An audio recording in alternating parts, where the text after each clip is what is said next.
All right, on this episode of Bowks Talking Bouts, we got a big fight going at Invicta FC 39. It's happening on February 7th. It's a co-main event flyweight bout taking place between Pearl Gonzalez and Miranda Maverick. And I've got Miranda on the show today. How's your day going so far there, Miranda?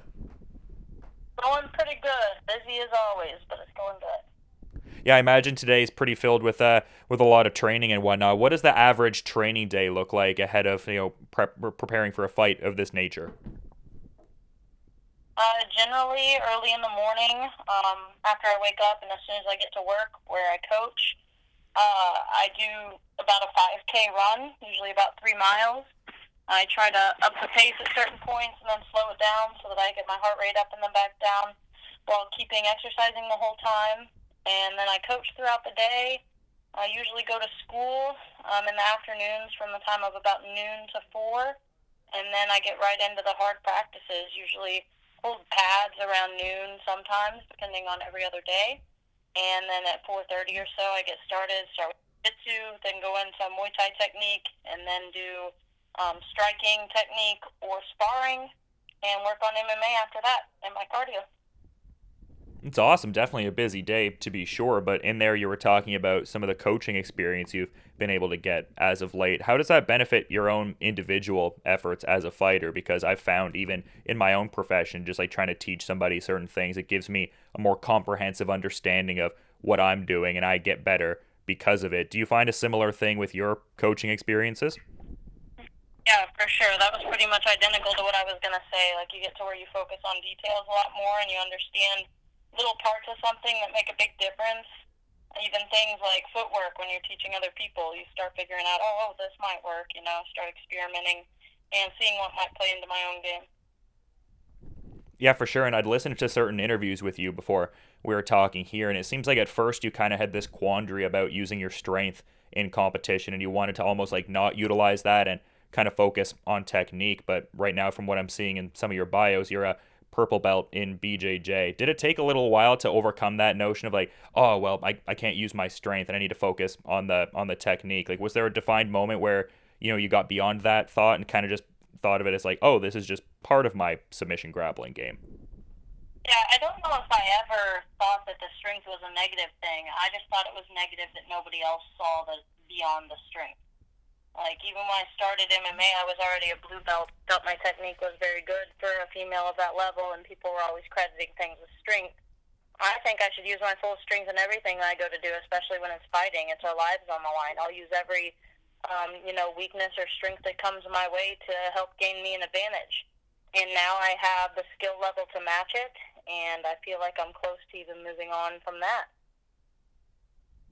Yeah, absolutely. I would certainly agree with that. And I got to talk about some of the last few fights you had here. I noticed you won the second Phoenix Rising tournament, and I was watching that and following along with that. I'm kind of wondering what unique lessons you take from, competing in a one-night tournament with multiple bouts as opposed to an isolated fight night, and it's just a single competition. It makes those single competitions seem a lot easier, I'll say that. Because those tournaments are very stressful on your body, on your mind. There's so much to keep an eye on and everything. And that tournament, I kind of learned to control my emotions a little bit more and had to look at each fight as if it was like a round. Yeah, for sure. So I guess were you able to like use that for future fights? Like, is that gonna, I guess, galvanize your mental game going forward? Because it's kind of like, oh well, I have like the one fight to focus on. Like, is there any kind of residual benefit like that? Yes, and also just in the confidence aspect of things. Like, I went in there and beat some of the top flyweights in the world, in my opinion. And so to go in there against Pearl, I think it's just going to be another night for me. Just go in, do the same thing that I've been doing in practice, and I've been training consistently and getting better each and every fight that I take. Absolutely. And I imagine winning the tournament itself in a vacuum was a huge sort of thing. But to be able to avenge that loss to Deanna Bennett in the finals, did that add like a pronounced level of importance to it? Like any kind of like additional importance at all? It did. I mean, that's the fight I wanted, and I ended up getting it. I even asked in the beginning when they asked me if there was anyone in particular I wished I had got. I said, Deanna Bennett's the only one I really want to fight, but I don't want to fight her in either one of the 2 preliminary bouts. I want to fight her in the finals. And I was lucky enough that that happened. Yeah, the arc of the tournament was great. It was a true pleasure to follow from a fan perspective. But you did mention Pearl Gonzalez in there, and I've seen certain posts where people are indicating that this very much has stakes in terms of like the next number one contender in the flyweight division. Has Invicta communicated that to you specifically, or is it kind of just like pundits speculating more so? No, this is definitely a contender bout. They've announced it as such. Oh yeah. Whoever wins out of this fight fights for the title. So. No, that's amazing for sure. And have you been like eyeballing like the champion for like a little while then as well? Obviously, you're mostly focusing on Pearl here, but I mean in like a generalized sense. Like, have you been able to sort of like look at the division at large and? Honestly, after the tournament win, I thought I was going to have a title shot next. But it looks like I just have to prove myself again. And for me, I'm hoping I can even move on past Invicta before that title even becomes an option. Whether it be Contender Series or the actual UFC itself, we'll see. But if not, I'm ready for Porto. Either way. No, that's cool. I didn't know that was sort of the timeline you were looking at there, but that very much makes sense. So ultimately, you have the UFC aspirations, and I only say it like that because I noticed Invicta has had some recent crossover options with promotions like Ryzen and Bellator, but you're more so focused on getting to UFC at some point. Correct. No, that's awesome for sure. Great promotion to be in, and I very much could see you having a lot of success over in that promotion. But talking about Pearl Gonzalez, I mean, she was part of the UFC at one point as well, and she got a fair amount of experience and whatnot. What are your overall thoughts on her skill set and what she brings to the table? I think she's well-rounded. I think she's good in all aspects. I just don't think that she's great in any aspects from what I see from her. So I'm going into the fight trying to be well-rounded as well, and I think I have a strong ground game, a strong stand-up game, and my strength's going to play a role, all of it.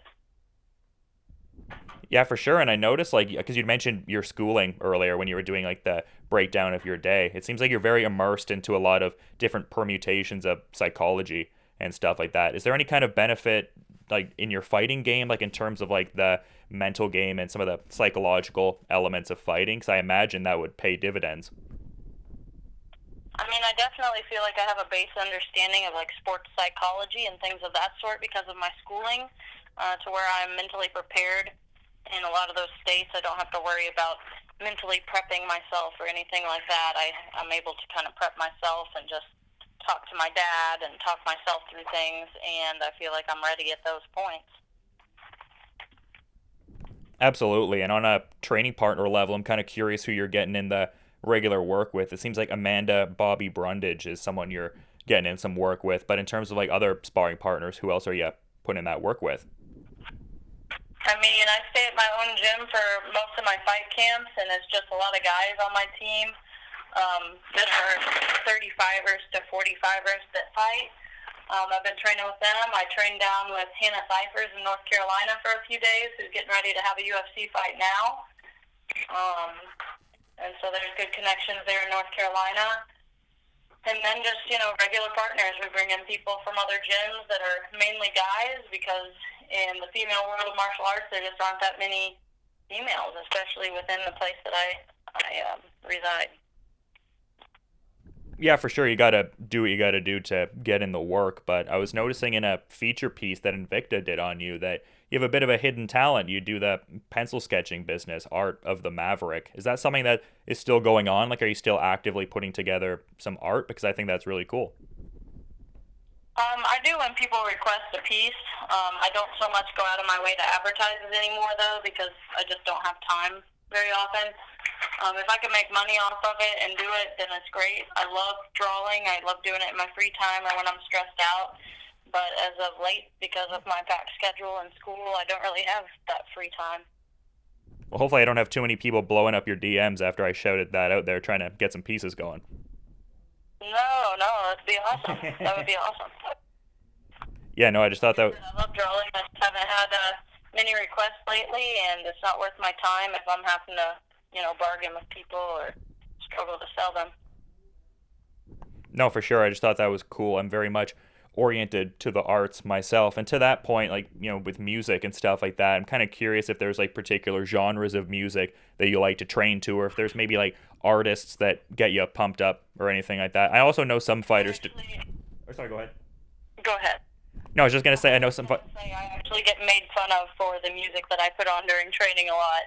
Everybody jokes about it. They like it, but they joke about it because I'll have on like 80s rock and roll going strong the whole time, and then it's very eclectic. It'll change to just like high-paced Latina music, or some hip hop thrown in there every once in a while. So I have a broad range, but you'll definitely hear like Bon Jovi and things like that coming on my playlist pretty often. So it's more so people getting caught off guard at like how varied the playlist is. Like it's like just kind of all over the board sort of thing. Well, knowing me, a lot of people just expect it to be like country and Christian gospel and things like that, I think, and so they find it amusing.